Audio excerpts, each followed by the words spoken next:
பகவத்கீதை பிரியர்களுக்கு என்னுடைய அன்பு கலந்த வணக்கங்கள். ஸ்ரீ கிருஷ்ணா அர்ப்பணம். ஸ்ரீமத் பகவத்கீதையின் 7வது அத்தியாயம் ஞான விஞ்ஞான யோகம்.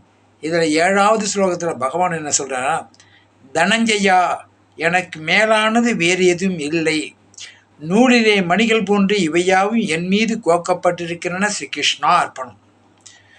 இப்போது நூலில் மணி எப்படி கோத்துருக்குதோ, இந்த பிரபஞ்சத்தில் சூரியன், சந்திரன், மற்ற கிரகங்கள், நட்சத்திரங்கள் இவை அனைத்தும் மாலை போல் பகவான்கிட்ட அடைக்கும். எல்லாமே பகவான்கிட்ட தான் இருக்குது.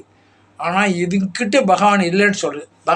பகவான்கிட்ட தான் எப்படி நூலில் மாலை மணிகள்லாம் கோத்துருக்குதோ, அதேமாரி ஒவ்வொரு கிரகங்களும் பகவானுக்கு மாலை போல் இருக்குதான். அதை நம்ம புரிஞ்சுக்கணும். தனஞ்சயா, எனக்கு மேலானது வேறு எதுவும் இல்லை, நூலிலே மணிகள் போன்று இவையாவும் என் மீது கோக்கப்பட்டிருக்கேன். பிரபஞ்சம் அனைத்தும் என்கிட்ட தான் இருக்குதுன்றார்.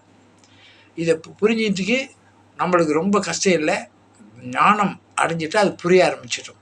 இப்போ தான் நம்ம என்ன பண்ணுறோம், சேட்டலைட் விட்டு எல்லாத்தையும் கண்டுபிடிங்க, எங்கே தூரத்தில் இருக்குதுன்னு கண்டுபிடிக்கிறோம். அந்த காலத்தில் உட்காந்த இடத்துல அந்த ஞானத்தில் ஒவ்வொரு கிரகம் எத்தனை, சூரியனை சுற்றுறதுக்கு எவ்வளோ நாள் ஆகுது, சனிக்கோள் எவ்வளோ ஆகுது, குரு எப்படி சுற்றுறாரு, இது எல்லாத்தையும் அவங்க உட்காந்த இடத்துல கண்டுபிடிச்சாங்கல்ல. அந்த அளவுக்கு ஞானம் நம்மக்கிட்ட ஆண்டவன் கொடுத்து வச்சுக்கிறாரு. நம்ம அந்த ஞான கதவை திறக்கிறது இல்லை. நம்மக்கிட்ட ஒவ்வொருத்தருக்கிட்டையும் அவ்வளோ பவர் இருக்குது. அது எல்லாம் அடங்கி போயிருக்குது.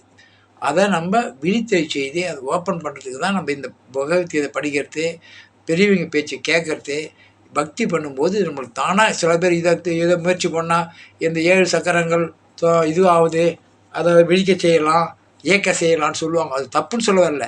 அந்த முயற்சியே நமக்கு தேவையில்லை. பக்தி போனால் ஆட்டோமேட்டிக்காக இப்போ நம்ம இதயத்தை நம்மளாம் இழக்கிறோம், அதான் தானாக இயங்குது இல்லையா. அதே மாதிரி 7 சக்கரம் தானாக இயங்கும். எப்போ பக்தி இருக்கணும். கண்ணாடி அழுக்கு தொடச்சிட்டா கண்ணாடி முகம் தெரியாது.